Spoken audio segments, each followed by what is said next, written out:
Coming to the film making topic ఇంకెక్కువ విసిగించం మిమ్మల్ని. నాకున్న కొన్ని ప్రశ్నలు మిమ్మల్ని అడగాలని ఆశపడేవి మాత్రమే. హారర్స్ తీశారు, యాక్షన్ ఫిల్మ్స్ తీశారు, సైకో థ్రిల్లర్స్ తీసింది గట్టిగా మాడితే 2 సినిమాలు తీశారు మీరు. అనుక్షణం అండ్ సైకో. సినిమా పేరు సైకో, అది బయటికి ఎప్పుడు వచ్చిందో తెలియదు. ఫస్ట్ థింగ్, ప్రజెంట్ ట్రెండ్ అని కాదు, మీరు psycho thriller, the best psycho thrillers తీస్తే చూడాలని మేము ఆశపడుతున్నాం. ఆఫ్ కోర్స్ డర్నా జరూర్ హైలో Boman Irani portion is the literally iconic and ironic portion. We're expecting a psycho. Varma గారు సైకో థ్రిల్లర్ మళ్ళీ ఎప్పుడు తీయబోతున్నారు?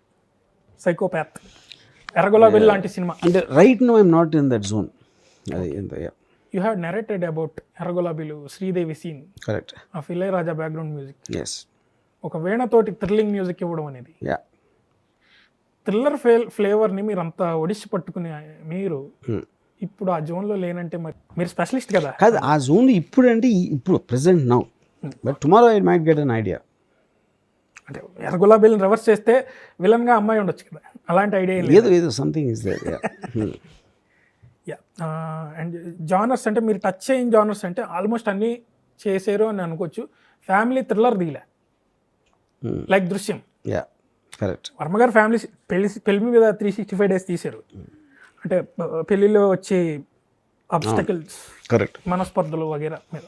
యా, మీరు బిగ్ స్పాన్లో తీస్తే యాడమ్స్ ఫ్యామిలీ స్టైల్లో, దృశ్యం స్టైల్లో, we're expecting a family thriller from Varma garu, at least a thriller, whether it is a family genre or not. Next చేయబోయే experiments ఏంటి అనేది ఈ వెలికి తీసే ప్రాసెస్. అదే అంటే వర్క్ జరుగుతున్నాయి, but I have not yet finalize exactly ఏది స్టార్ట్ చేయాలి, ఎందుకంటే వీటిలో బిజీగా ఉండి నేను చేయలేదు అది. ప్రజెంట్ వ్యూహం కంప్లీట్ అయిపోయింది కదా వర్క్ అనేది. యా, కమింగ్ ప్రాజెక్ట్స్ వర్క్స్ అనేవి జరుగుతున్నాయండి. So when we're expecting your film from Amitabh Bachchan sir తోటి? It will be some time in another 4 to 5 months. ఈ ఇయర్లో ఉందండి? ఈ ఇయర్లో. ఎలాంటి సినిమా సార్? ఇంకా నేను చెప్తాను తర్వాత. Actually it's horror film. Horror film? Yeah. Chemistry professor భయపడడం చూసాం ఏదైనా చూసి, అది కూడా ఒక యాంథాలజీలో ఒక బిట్. Yeah, correct. బట్ ఇందులో హర్రర్ ఫిల్మ్ అంటే latest we're unable to predict ఏం తెస్తారా అనేది ఒక క్వశ్చన్ మార్క్ అయితే ఉంది. కంప్లీట్ హిందీ బాలీవుడ్ మళ్ళీ శపథం తర్వాత అమితాబ్ గారి సినిమా అని మేము అనుకోవచ్చా? కాదు, మధ్యలో ఇంకా ఉంటాం. మధ్యలో ఇంకా ఉంటాయి. బట్ ఈ ఏడాది అమితాబ్ బచ్చన్ గారితో సినిమా సర్కార్ 1, సర్కార్ 2, నిశ్శబ్ద్, సర్కార్ 3, డర్నా జరూరీ హై, డర్నా మన హై, ఒక 6-7 సినిమాలు చేశారు వరుసగా. 9 చేసాం. 9 సినిమాలు అమితాబ్ బచ్చన్ గారితో చేశారు. బట్ వేరే మోహన్ లాల్ గారితో ఒకటి చేశారు. Of course he's not a protagonist, he's one of the character in Company. వేరే తెలుగులో కూడా ఆఫ్ కోర్స్ మీరు ఎందుకు చేయలేదని నేను అడగకూడదు. But we're expecting Kamal Haasan గారు, వీఆర్ ఎక్స్పెక్టింగ్ చిరంజీవి గారు ఇన్ యువర్ ఫిల్మ్స్. చిరంజీవి గారు మిస్ అయ్యింది. నేను వేరే వాళ్ళ ఎక్స్పెక్టేషన్కి చేయనండి. నాకు నేను స్టోరీ టెల్లర్. ఎలాంటి స్టోరీలో, ఎలాంటి కాస్టింగ్లో ఎలా వర్కౌట్ అవుతుంది నాకు ఒక ఒపీనియన్ ఉంటుంది.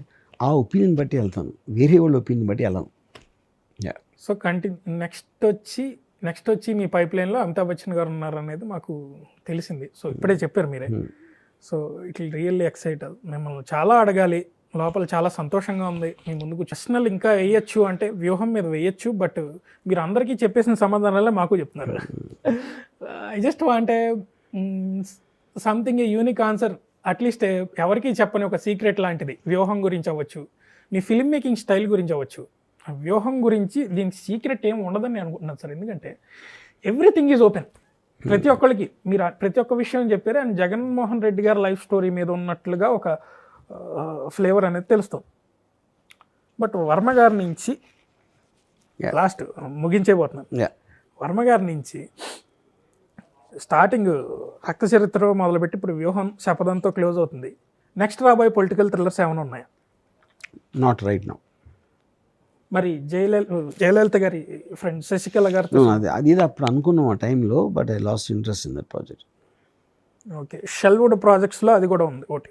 ఇప్పుడు షెల్ నేను రోజుకి 10 ఐడియాలు వస్తాయి నాకు. కొన్ని లీక్ అవుతాయి, ఇలా చేయబోతున్నాను. కొన్ని ఒకసారి నేనే చెప్పొచ్చు, కానీ ఫైనల్గా నేను ఎవ్రీడే పని చేస్తూ ఉంటాను. Every year I make 2 or 3 films any which way. So కొన్ని బ్యాక్గ్రౌండ్ అవుతాయి, కొన్ని మళ్ళీ ఫోకస్లోకి వస్తాయి, కొన్ని మర్చిపోతాం. సార్ ఫిల్మ్ మేకింగ్ ప్రాసెస్ అంటే అదో పెద్ద పెద్ద భూతంలా కనిపిస్తుంది సార్. ఎందుకంటే షార్ట్ మేకింగ్, తర్వాత స్పాట్లో ఎడిటింగ్, ఓకే టేక్స్ ఇన్ని ఉంటాయి కదా. మీరు ఇంత స్పీడ్గా చేస్తారు సినిమాలు. అంటే మీకు అంత అందవేసిన చేయి ఉన్నప్పుడు అది ఏంటి అంటే అందులో ఉన్న మర్మం మాకు చాలా మందికి అర్థం కాదు. ఇంకా ఫస్ట్ సినిమా తీయని వాళ్ళు ఫస్ట్ సినిమా కోసం తిరుగుతూ ఉంటారు పాపం to make their first film happened. Upcoming film మేకర్స్కి మీ నుంచి కొన్ని టిప్స్ అవసరం, ఏమైనా చెప్పగలుగుతారు? ఎవ్రీబడి అందరికీ వాళ్ళ ఓన్ మైండ్ ఉంటుంది. ఇప్పుడు నేను శివ తీసినప్పుడు ఏమన్నా అడిగాను, ఎవరిని అడగల, నా ఇష్టం వచ్చినట్టు తీసాను సినిమా. ఇంకొకళ్ళని అడగటం, టిప్ అడగటం అంటే అక్కడ డైరెక్షన్ ఎబిలిటీ లేదు. How to grab the opportunity of a first film, అదే that is what I'm saying. అది ఆ పర్సనాలిటీలో ఉండాలి కదా. మీరు అవతలోడికి చెప్పి యాక్టర్కో, ప్రొడ్యూసర్కో, ఎక్స్కో, వైకో వీళ్ళందరికీ మీలో ఒక కెపాసిటీ ఉందని నమ్మించగలిగే కెపాసిటీ ఉండాలి కదా. ఆ కెపాసిటీ ఉన్నప్పుడు ఆటోమేటిక్గా అక్కడ వేరే ఒకటి చెప్పాల్సిందే ఉంటుంది. అది చెప్తే నేర్చుకునేది ఏమి ఉండదు అక్కడ. Exactly your telling about the narrative capacity. Film మేకింగ్లో కూడా ఒక నెరేటివ్ స్టైల్ ఉంది మీకు. నేను ఇప్పుడు శివ సినిమా ఫస్ట్ టైం నేను యార్లగడ్డ సురేంద్ర గారికి ఓపెనింగ్ సీన్ చెప్పాను, అంతే. స్టోరీ కూడా చెప్పలా. జస్ట్ ఆ కార్ వచ్చి ఆగి ఆడు దిగుతాడు, రోడ్ క్రాస్ చేసి వెళ్ళి అక్కడి నుంచి కాలేజ్ నుంచి బయటకు వచ్చినప్పుడు ఆ ఒక్క సీన్ ఒకటి చెప్పినాను. ఆ ఒక్క సీన్ తోటి decided to give me film.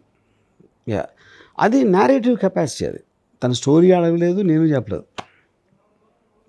మీరు రాత్రి సినిమా చెప్పి భయపెట్టారంట కదా. ఈవెన్ దో కీరవాణి గారు అవ్వచ్చు, ఆర్ఆర్ లేకుండా ఉన్న సినిమాని చూసి ఆయన భయపడి మీ సినిమా చేయలేదన్నారు. అవును, రామోజీరావు గారు కూడా భయపడ్డారు, మీకు సినిమా ఇవ్వలేదు అంటే. బిఫోర్ అది తప్పది. రామోజీ గారికి నేను ఇప్పుడు స్టోరీ చెప్పలేదు. I just told him I want to make the film, but he did not react. ఆయనకి ఎప్పుడు నేను కథ చెప్పలేదు. అంటే ఈ రాత్రి అనే కథనే చాలా మంది చెప్పి ఆ తర్వాత ఎంటర్ ది డ్రాగన్ ద్వారా మీరు గొల్లారవి లైఫ్ లోంచి డెవలప్ చేసింది శివ వన్ లైనర్. రాత్రి ఎక్కడి నుంచి ఇన్స్పైర్ అయ్యారు?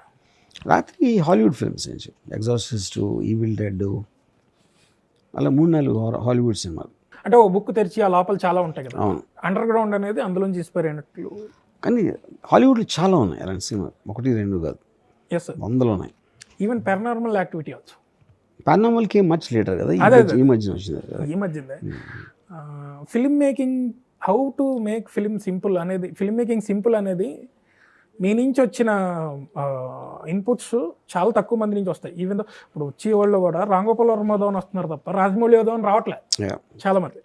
ఎందుకంటే how to make it simple అనేది మీకు తెలుసు.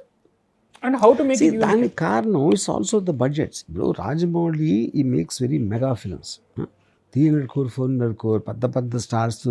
దానికి ఎలా వస్తారు, ఎలా అయినా అలా అవుదామని. నేనంటే ఈ చిన్న సినిమాలు తీస్తాను, ఏదో మిడ్ రేంజ్లో తీస్తాను, ఈ కొత్త టెక్నాలజీలు వాడుతూ ఉంటాను కాబట్టి నా మీద ఇన్స్పైర్ అయ్యే వస్తారు, నాట్ బికాస్ ఆఫ్ దట్.